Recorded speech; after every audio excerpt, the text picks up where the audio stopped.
Todas las frutas maduran debido a una hormona vegetal conocida con el nombre de etileno. Inclusive cuando los frutos se pudren, emiten un gas. Ese gas llamado etileno es capaz inclusive de contagiar a las demás frutas, haciendo que su proceso de maduración se acelere. Es por eso que algunos agricultores, cuando tienen sus chacras, por cuestiones de viaje, ¿no? Dejan su chacra sin cuidados. Entonces resulta que utilizan un gas llamado dióxido de carbono para contrarrestar o para neutralizar el efecto del etileno en el proceso de maduración de los vegetales. Entonces aplican gases o cortinas de humo encima del cultivo para que el etileno no madure tan rápidamente los frutos o la cosecha y no se pudra de manera rápida. Las hormonas vegetales también se conocen con el nombre de fitohormonas y son sustancias mensajeras que actúan en concentraciones muy bajas y son producidas por las células vegetales en sitios estratégicos de la planta. Estas hormonas son capaces de regular de manera predominante los fenómenos fisiológicos de las plantas. Las hormonas vegetales o fitohormonas controlan muchos sucesos como por ejemplo el crecimiento. También tienen que ver con la caída de las hojas, la floración, la formación de frutos, la germinación, la maduración de frutos y la senescencia.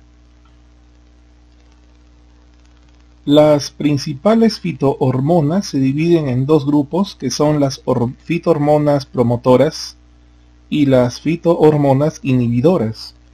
En el grupo de las promotoras encontramos a las auxinas, las gibberelinas, las citocininas y el etileno. Se llaman promotoras porque inducen a procesos fisiológicos. En cambio, las fitohormonas inhibidoras, tenemos al ácido abscísico, y estas fitohormonas reprimen procesos fisiológicos. Las auxinas son fitohormonas que son considerados los primeros reguladores de crecimiento vegetal en ser descubiertas. Los experimentos hechos por Charles Darwin y su hijo Francis fueron la base de dicho descubrimiento. Sus estudios trataron sobre el fototropismo, o sea, el crecimiento de las plantas buscando la luz del sol. Usaron plantas de alpiste recién germinadas, como en todos los pastos, y la primera parte de la plántula en emerger del suelo es el coleóptilo.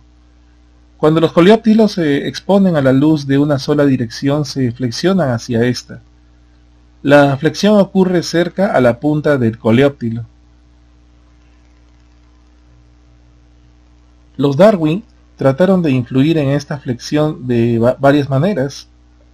Por ejemplo, cubrían la punta del coleóptilo en cuanto emergía del suelo, y dice que aunque cubrieran la parte del coleóptilo situada arriba del punto de flexión, las plantas tratadas de esta manera no se flexionaban.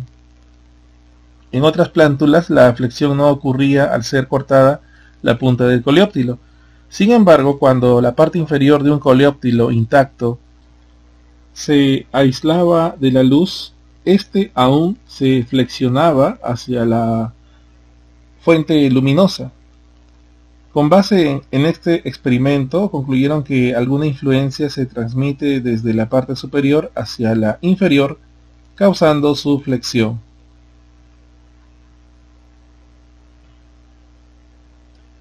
Entonces, las fitohormonas llamadas auxinas permiten el crecimiento y estimula la dominancia del ápice, el crecimiento apical. La auxina es formada por las células del meristemo apical, del tallo, de las ramas y en las yemas cuando están en desarrollo. El rol fisiológico de las auxinas sería de la siguiente manera: dominancia apical, El flujo de auxina desde la yema apical reprime el desarrollo de los brotes axilares a lo largo del tallo, favoreciendo el crecimiento del tallo principal, por lo que a medida que el nivel de auxina baja en el tallo, las ramas crecen mucho más. Este proceso es útil para el desarrollo de las plantas. Las auxinas inducen el fototropismo. La auxina se dirige a la zona oscura de la planta, produciendo que las células de esa zona crezcan más que las correspondientes células que se encuentran en la zona clara de la planta. Esto produce una curvatura de la punta de la planta hacia la luz, movimiento que se conoce como fototropismo positivo. Las auxinas también permiten el desarrollo de los frutos. La auxina producida por las semillas en desarrollo estimula la formación del fruto. Cuando se aplican auxinas a determinadas flores en las cuales no ha ocurrido la fecundación, el ovario aumenta de tamaño y se convierte en un fruto sin semilla. Son frutos partenocárpicos. Por ejemplo, bajo este modo se han producido uvas, naranjas y tomates sin semilla. Y bueno, las auxinas estimulan la formación de raíces adventicias, lo cual es importante para el enraizamiento en reproducción vegetativa mediante estacas en cultivos de manzano, peras, cítricos, etc.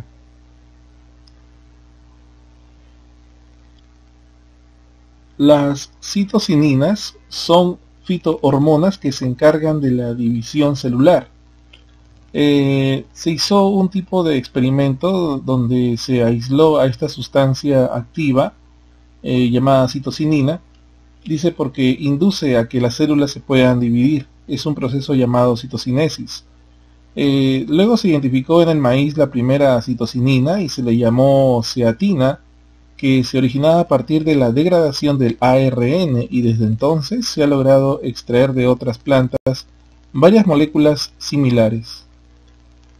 Sin embargo, es poco lo que se sabe sobre la biosíntesis natural y el mecanismo de acción de la citocinina, cuya estructura es muy similar a la adenina del ADN y del ARN. Las citocininas se desarrollan o se sintetizan a partir de cualquier parte vegetal, como por ejemplo se pueden formar en los tallos, en las raíces, en las hojas, flores, frutos o semillas, aunque se acepta generalmente que es en las raíces donde se producen las mayores cantidades de estas fitohormonas. Las citocininas permiten el crecimiento de los brotes y hojas, rompiendo la latencia de yemas axilares, lo cual repercute en una mayor área foliar, maximizando su actividad fotosintética. Las citocininas retrasan la senescencia o envejecimiento. Las células vegetales expresan un proceso de envejecimiento natural. Este proceso es acelerado en las partes vegetales que se han cortado de la planta, como los tallos florales. Se cree que las plantas deben tener un suministro continuo de citocininas a partir de las raíces. Por supuesto, los tallos que han sido cortados pierden su fuente natural de citocinina y por lo tanto envejecen y mueren con rapidez. Las citocininas se encargan también del control del ciclo celular. Las citoquininas, en conjunción con las auxinas, controlan el ciclo celular de las células vegetales. Concretamente, las citoquininas regulan la entrada de la célula en la fase G1, tras la mitosis. Es decir, determinan el comienzo de un nuevo ciclo al promover la acumulación de ciclinas que se unen a quinasas dependientes de estas últimas. También controlan la transición entre las fases G2 y la fase M, el último punto de control antes del comienzo de la mitosis. Entonces el rol fisiológico de las citocininas sería de la siguiente manera. Estimula la dominancia de ramas, o sea, dominancia lateral. Permite el desarrollo de yemas laterales. Retrasa el envejecimiento. Y promueve la división celular. También forma tumores generados por un aumento de la citocinina causado por las bacterias llamadas del tipo Agrobacterium. Y esas serían las funciones de esta fitohormona. Vamos a resumir la función de las fitohormonas, en este caso la gibberelina. La gibberelina incrementa el crecimiento de los tallos promoviendo la elongación celular. Los efectos para facilitar el alargamiento del tallo son evidentes cuando ciertas variedades de plantas enanas se tratan con estas hormonas. Por ejemplo, algunas plantas de guisantes enanas crecen hasta una altura normal si se tratan con gibberelinas. Las gibberelinas estimulan la floración, en especial de plantas de día largo. Además pueden sustituir el requerimiento de bajas temperaturas para que las plantas bianuales puedan sustituir el requerimiento de bajas temperaturas e iniciar la floración. Al igual que las auxinas, las gibberelinas influyen en el desarrollo del fruto. En el caso de las uvas, al aplicarse de manera comercial, logran obtenerse frutos más grandes de uvas. Entre sus aplicaciones en la agricultura tenemos que la gibberelina se usa para retardar la senescencia de frutos en cítricos, y en este caso para obtener frutos de uva sin semilla y alargados. Manzanos aumenta su tamaño y longitud.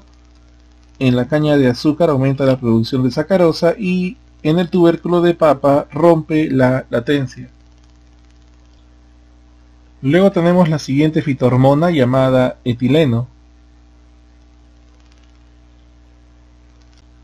El etileno es considerada la hormona o fitohormona de la maduración. Promueve la maduración de frutos por aumento en los niveles de enzimas hidrolíticas que ablandan el tejido.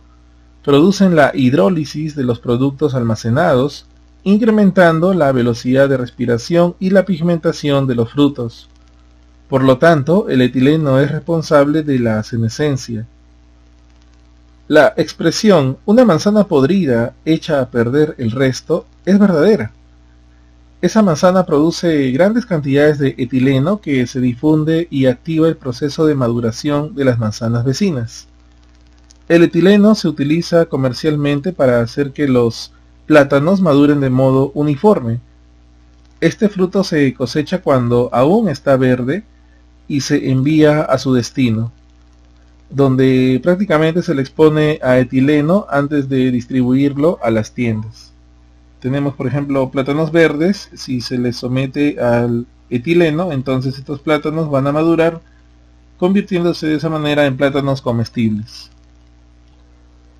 El etileno influye en el crecimiento y desarrollo de las plantas. Para resumirlo de esta manera, entonces el etileno promueve la maduración de los frutos, interviene en la degradación de la clorofila. El etileno favorece la epinastia y favorece el envejecimiento, así como también induce la abscisión foliar. Y tenemos luego a la siguiente fitohormona llamada ácido abscísico, o también con las siglas ABA, cuyas funciones son inhibir el crecimiento de la planta. Inhibe el crecimiento y desarrollo de yemas. Estimula la caída de hojas por estrés. Inhibe la germinación de la semilla. Y estimula el cierre de los estomas en caso la planta esté pasando por estrés, o en el caso de un aumento de temperatura, la planta va a tratar en lo posible de no perder agua.